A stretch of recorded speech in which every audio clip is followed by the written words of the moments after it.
Traders, how are you? कैसे हैं आप लोग? I hope you are getting the profits from the markets और आपको हमारी एनालिसिस पसंद आ रही होगी।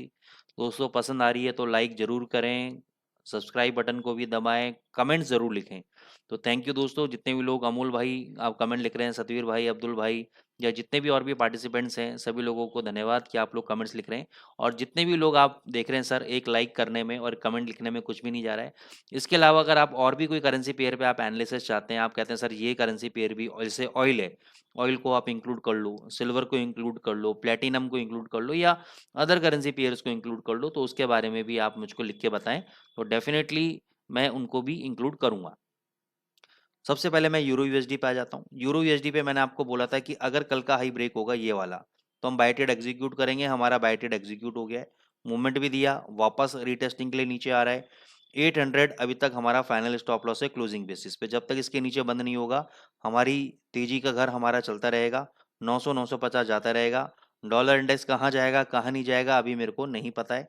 ठीक है, साइडवेज मूवमेंट हो रहा है डॉलर इंडेक्स चार्ट के अंदर भी, लेकिन हमें अपने स्ट्रक्चर को फॉलो करना है, और स्ट्रक्चर यही बता रहा है कि अभी आपको तेजी खेलनी है यूरो के अंदर, 800 का एसएल लेके चलना है। तो अभी हमारा ट्रेड ऑलरेडी रनअप में है। जब ये 880 जाएगा, 900 जाएगा, तो हो सकता है वहां पे कुछ प्रॉफिट्स बुक कर लें, और उसके बियॉन्ड भी ये 930 950 तक जा सकता है, तो आप प्रॉफिट को वहां पर भी बुक कर सकते हो। क्योंकि जब एसएल हम 50 पिप का ले रहे हैं, 60 पिप का ले रहे हैं, तो टारगेट भी हम कम से कम 50 पिप का रखें तो ज़्यादा बेटर रहेगा। जीबीपी यूएसडी में मैंने आपको बोला था 2640 2635 आ जाए, जिन लोगों को छूट के बाय कर लेना, लेकिन कल वो मौका हमें नहीं मिला। थोड़ा सा नीचे आया और वहां से बहुत अच्छा इसने दिया, और काफ़ी टाइम से हम इसमें बाय चल रहे हैं। मैं डिस्क्लेमर देना चाहूँगा, यहाँ पे मेरी पोजीशन 2672 से प्लस में है, 2645 से प्लस में है। अभी तक हमने एक कुछ 2630 31 2730 31 पे कल प्रॉफिट बुक किया है। 2 लॉट अभी भी हमारे बाय चल रहे हैं, तो हम उसको लॉन्ग टर्म ट्रेड लेके चल रहे हैं। 2600 के नीचे अगर कहीं बंद होगा तब थोड़ा वीकनेस आएगी, अदरवाइज नहीं आएगी। अच्छा, यूरो के लिए भी मैं बता दूं, यूरो क्यों अभी रुका हुआ है कि कल आपका ईसीबी मॉनेटरी पॉलिसी है। तो कल मैं आपको बताऊंगा कि ईसीबी पे कैसे ट्रेड करना है, आपको क्या एक्सपेक्टेशन रह सकती है। तो कल का एनालिसिस देखना मत भूलना आप लोग। अभी तक सिस्टम आपका तेजी में है। जीबीपी भी हो सकता है कि आपका 2800 चला जाए। 2800 का आपका मेजर रेजिस्टेंस है। कैसे पता लगेगा? आप डेली चार्ट में आ जाओ।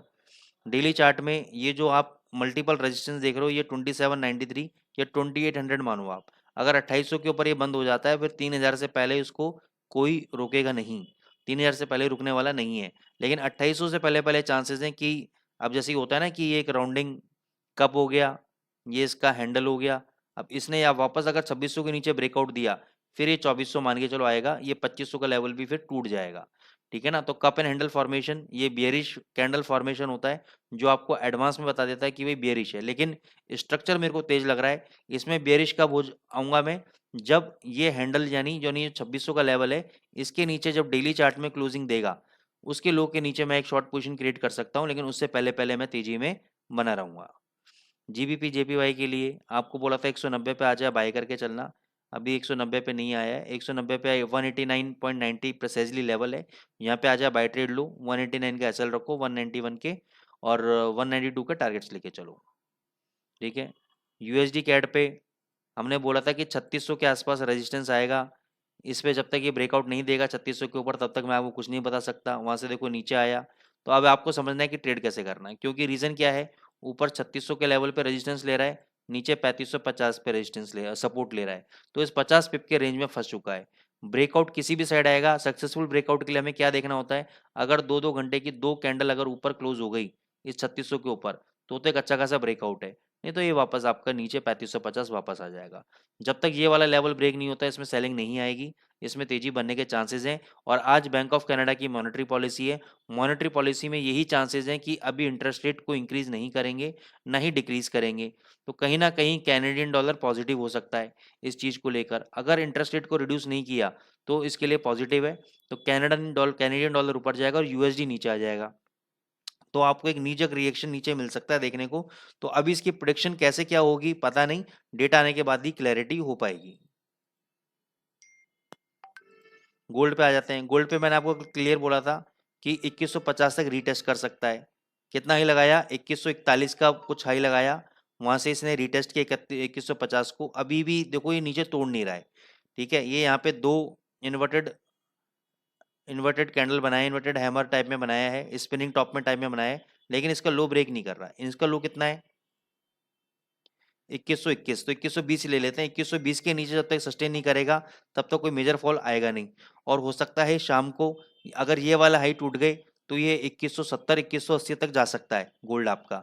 तो जिस आपकी वॉलेटिलिटी अभी है, क्योंकि एक तो सेंट्रल बैंक की बाइंग मैं बता रहा हूँ, दूसरा जिस हिसाब से अभी बिटकॉइन आपका चल रहा है, तो बिटकॉइन बहुत ज्यादा हाईएस्ट लेवल पे आ गया, तो कहीं उसके सामने गोल्ड की चमक फीकी ना पड़ जाए, इसकी वजह से गोल्ड के अंदर भी तेजी सेंट्रल बैंक बाइंग कर रहा है, ताकि गोल्ड की वैल्यू बिटकॉइन की वैल्यू के साथ मैच करा सके, ताकि इसको भी एक सेफ हेवन असेट का जो दर्जा है, एक इसका एक प्रीशियस कमोडिटी का जो दर्जा है, वो कहीं लूज ना हो जाए। तो इसको भी कॉस्टली रखना जरूरी हो गया इनके लिए, इसलिए इसके अंदर हैवी बाइंग चल रही है।